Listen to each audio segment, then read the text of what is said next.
FNAF Animatronics have come a long way from creepy restaurant mascots. Across the series, they've become haunted machines, surveillance dolls, nightmare experiments, child-capturing performers, digital threats, and broken monsters crawling out of Fazbear's worst mistakes. Each variant shows a different era of the franchise's horror, and a different way Fazbear Entertainment somehow made things worse. So today we're breaking down every major FNAF animatronic variant, what makes them different, and why none of them should have ever been considered safe, starting with the broken originals that should have been destroyed long before FNAF 2 Withered Animatronics. The Withered Animatronics are older pre-rebuild models from a 1985 Freddy Fazbear's Pizza location, already damaged holdovers by the time FNAF 2 starts in 1987. Fazbear Entertainment tried to retrofit them, failed, and replaced them with the toy line. Rather than destroy the haunted hardware, they patched it and shoved it in the back, cost-cutting over common sense, as always.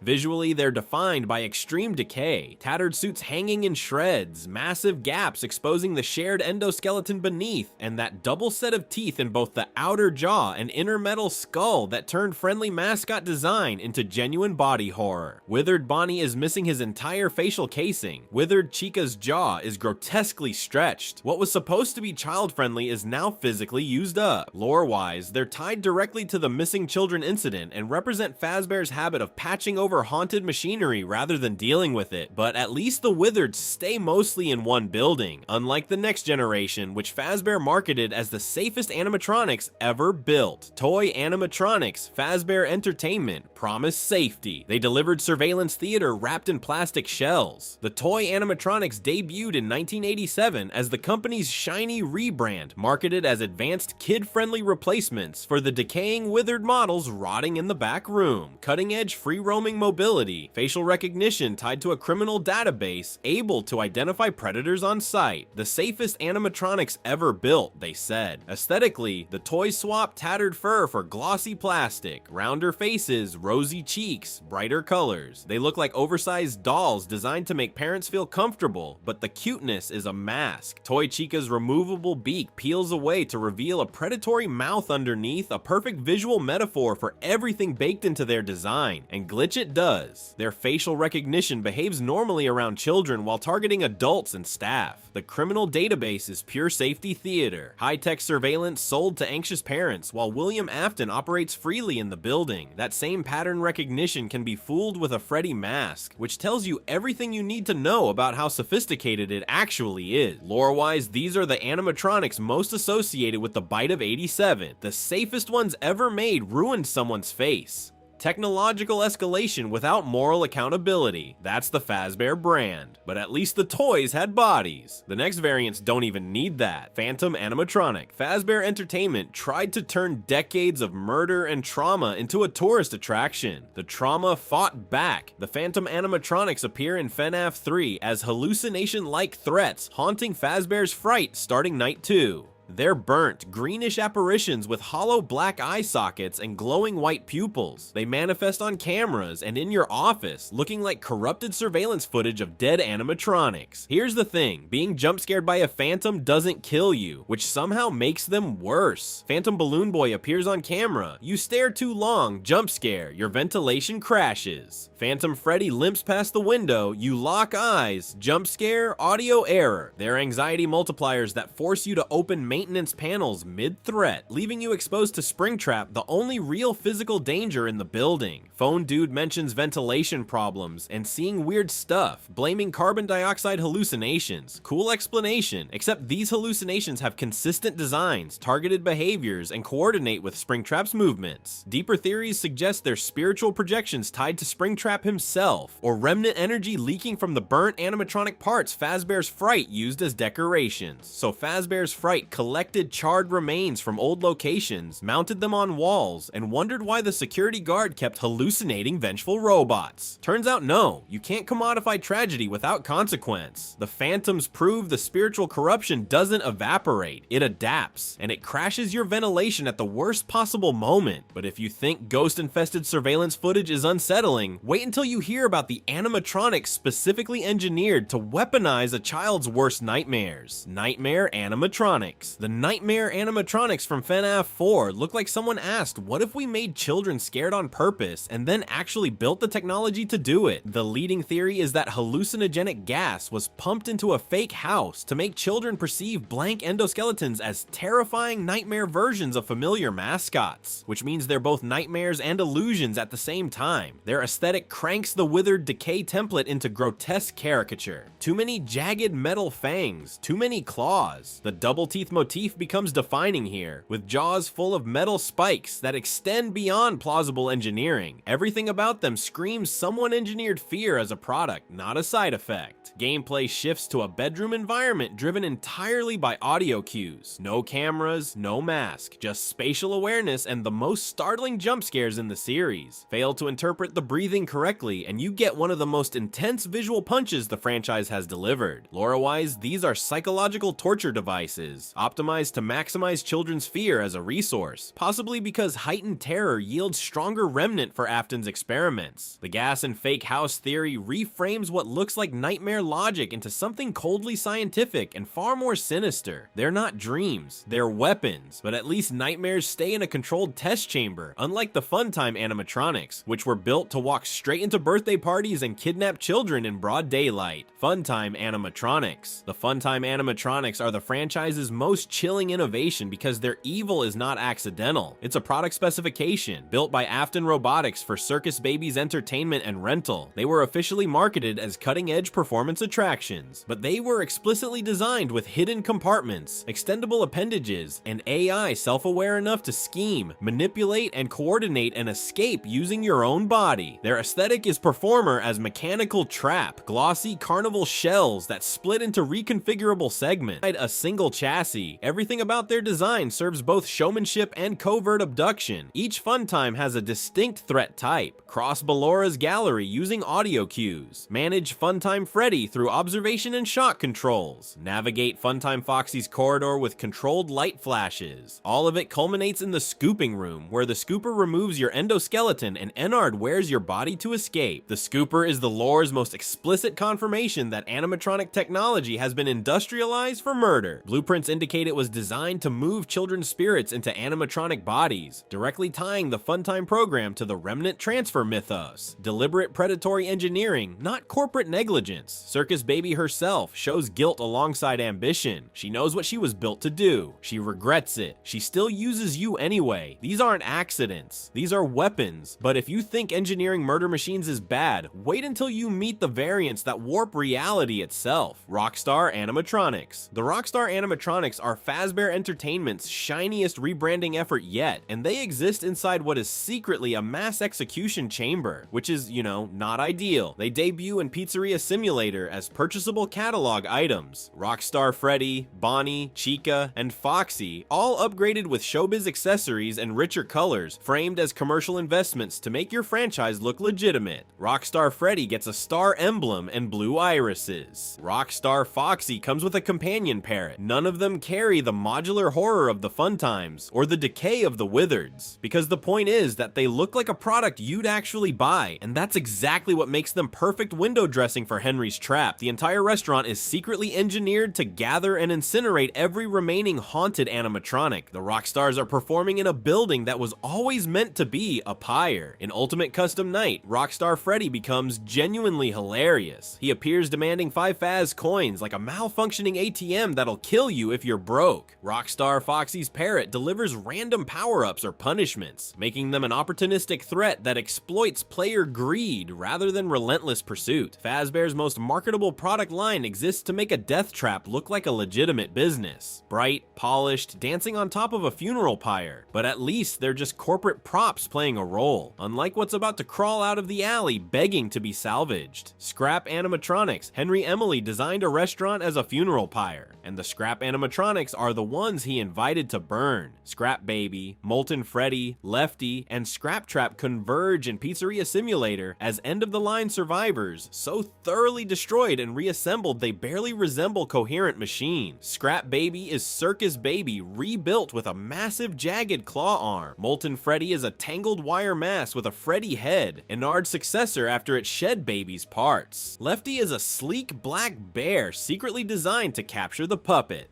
Scraptrap is William Afton's most decayed springlock form, still refusing to die. These designs are intentional. They're accumulations of fire damage, dismantlings, and ad hoc reassemblies that make them look abstracted from their original forms, not functional attractions. Proof that something refused to stay dead. The salvage phase is where you feel it. You sit across from a deactivated animatronic, play audio prompts to test its reaction, and tase it the moment it moves. Each one has unique attack cues: Scraptrap's heartbeat, Molten Freddy's clicking wires, Scrap Baby's metallic rattle. Miss the cue and you're getting a jump scare. But Lefty isn't just another salvage. Lefty is a spirit trap Henry built specifically to lure and contain the puppet so it could burn with everything else. His final monologue reveals the entire restaurant was engineered to gather these entities and incinerate them in one coordinated cleansing. The scrap line isn't a gameplay challenge, it's the franchise's attempted exorcism. At least that was the plan, unlike what happens when the Glamrocks take center stage in a neon-lit mega mall built over the ashes. Glamrock Animatronics' Glamrock Freddy completely breaks the single biggest rule in FNAF history. He doesn't want to kill you. For the first time in the franchise, you get an animatronic who hides you in his chest cavity, guides you through the building, and protects you from the others. That alone makes the Glamrocks the most narratively significant variant in the series. The Glamrock Animatronics headline Security Breach as the Mega Pizzaplex's Glamrock band: Freddy, Chica, Roxanne Wolf, and Montgomery Gator. They represent Fazbear's pivot to mega entertainment with neon colors, 1980s fashion, and more humanoid animations than any previous variant. Built to perform on massive stages and anchor-themed attractions like Roxy Raceway and Monty Golf. Flashiest animatronics ever deployed, but the sharp teeth and massive scale remind you these are still powerful machines that can overpower a child without breaking a sweat. Each Glamrock patrols a dedicated Pizzaplex zone and hunts Gregory in real time with unique behaviors. Monty breaks through obstacles with brute force. Roxanne's speed and sensing change drastically after her eyes are damaged. And managing Freddy's battery is a core survival mechanic, because when he runs out of power, you lose your only safe haven. Lore-wise, the Glamrocks are built over the ruins of earlier Fazbear locations, infected by digital corruption tied to Glitchtrap via Vanny. They're both the apex of Fazbear's corporate ambition and proof that no rebranding cleans the underlying haunting. Why Freddy resists that corruption while the others don't has fueled extensive community theory, but the fact remains, Freddy is different, and that difference saves Gregory's life. But if you think one shattered mega mall is disturbing, wait until you see what happens when the Pizzaplex collapses and the Glamrocks become something even worse. Ruined animatronics. Take the neon glam design and smash it. That's the entire concept behind the ruined animatronics in Security Breach. Ruin. Released July 2023. Ruined. Roxanne is blind with her hair torn and singed. Ruined Chica's faceplates are broken, exposing inner mechanisms. And Ruined Monty is fragmented with compromised mobility. They're the withered look meeting the Glamrock era, and the contrast makes both sides hit harder. The glam designs were all about approachable, marketable polish. The Ruined variants strip that away and show you the dangerous machinery that was always underneath. Gameplay-wise, Roxanne's blindness forces Cassie to use stealth and environmental manipulation rather than direct evasion. She can't see you, but she can hear you, and that changes everything about how you move. The DLC also introduces Eclipse, a merged corrupted daycare animatronic, plus a corrupted Glamrock Freddy, and the mimic entity manipulating Pizzaplex systems throughout. That last part adds a new corruption vector to the series. AI that imitates rather than possesses. But here's where it gets interesting. Despite being shredded and barely functional, Roxanne eventually helps Cassie. Severely compromised animatronics retaining moral agency, independent of the corrupting forces around them. Character development encoded in physical damage. It's genuinely moving, which is not a sentence you expect to write about killer robots. At least the ruined animatronics still have recognizable faces. Wait until you see what the twisted variants look like in the novels, because those things barely qualify as robots anymore. Twisted animatronics. The twisted animatronics are either the most disturbing concept FNAF ever produced, or proof that the novels went completely off the rails. It's the first one. These things appear in the Twisted Ones, the second book in the original novel trilogy. You've got Twisted Freddy, Twisted Bonnie, and Twisted Foxy, and they are physically grotesque in ways that make the nightmare animatronics look restrained. Tumorous, fleshy growths, swollen, malformed proportions, jaws crowded with so many teeth they look partly biological. They don't read as robots. They read as something that was a robot and then got infected, but here's where it gets genuinely unsettling. The twisted animatronics use illusion discs, small devices that interfere with human perception. They can appear as harmless objects until they're close enough to strike. You might look at a chair, it's not a chair, it's Twisted Freddy. By the time you realize, it's already over. And unlike every game timeline variant anchored to a Fazbear location, the twisted animatronics burrow underground and emerge near victims' homes and schools. They stalk targets in domestic spaces that were always supposed to be safe. The novels asked, what if the horror followed you home? And then answered with these things. Within the novel continuity, illusion discs connect directly to William Afton's experiments with perceptual manipulation, which mirrors game timeline theories about FNAF 4's hallucinogenic gas. Across both continuities, Afton makes people unable to trust their own senses. The twisted line is what happens when that research starts hunting. At least they stay in the novels, but if you think weaponized hallucinations are bad, the next group literally melts. Meltdown Animatronics. Before you dismiss this as some random fan wiki term, hear me out. Meltdown Animatronics is not an officially named variant class in any FNAF game or supplemental material. It's a fan-constructed label for animatronics in Ultimate Custom Night, whose AI parameters directly scale with office temperature, making the heater a high-stakes risk variable rather than a comfort tool. And that's actually more interesting than if it were official, because it shows the community identifying real mechanical patterns the game never bothers to name. In UCN, using the heater raises room temperature, which accelerates Freddy's approach speed and affects multiple other animatronics simultaneously. Some are deterred by heat, others become more aggressive, forcing you to learn each animatronic's temperature response rather than treating the heater as a safe default. The moment you crank it to deal with one threat, you've just armed 3 others. Too much heater use triggers a cascading collapse across 5 fronts while your office turns into a furnace. Here's where it gets interesting. The connection to fire is loaded with series-wide meaning. Fazbear's Fright burns. Henry torches Pizzeria Simulator. The Pizzaplex collapses. Fire is the franchise's go-to solution for animatronic problems, and every single time it either fails or makes things worse. UCN's temperature mechanics, widely interpreted as a purgatorial scenario for William Afton, tie the meltdown concept to the idea that uncontrolled escalation defines his punishment. He's trapped in a loop where tools meant to contain threats become threats themselves. The heater doesn't save you, it just decides how you lose. But if temperature-based chaos sounds wild, wait until you hear about the animatronics that literally connect to your phone. Fetch Animatronics. Fetch is either the most disturbing animatronic concept in the entire franchise or the most relevant one to your actual life right now. Because unlike every other variant we've covered, Fetch doesn't live in a restaurant, a facility, or a haunted attraction. He lives in your pocket. Fetch is an animatronic dog roughly the size of a beagle, large triangular head tapering to a point, oversized mouth packed with sharp metallic teeth. But here's what makes him different. He's designed as a smartphone-linked robotic companion. You text him a command through an app and he executes it in the real world. Drop off a package. Fetch my homework. Normal stuff, except it's not normal, because in the Fazbear Fright story, casual texts get carried out in lethal ways. Ordinary digital interactions become death sentences. The thing you typed becomes the thing that kills you. And here's where Fetch breaks every rule we've seen so far. No stage props, no musical accessory, no theatrical bulk, just a compact canine frame optimized for domestic mobility. His most dangerous accessory is the phone in your hand. He doesn't perform, he doesn't haunt a building. He integrates with communication technology, which makes him feel omnipresent and impossible to predict. You can leave Freddy's, you can avoid the Pizzaplex, but you can't avoid your phone. Lore-wise, Fetch represents Fazbear horror expanding beyond public venues into private homes and digital networks. Whether he operates through malfunction, haunting, or cursed code is left deliberately unresolved. The franchise's horror now has no off switch and no location you can escape to. Every generation of animatronic found a new space to haunt. The Wizards haunted the old restaurant. The Nightmares haunted your bedroom. The Glam Rocks haunted the mall. Fetch makes that space the device in your pocket. If you enjoyed this video and want to see more, click the video on the screen now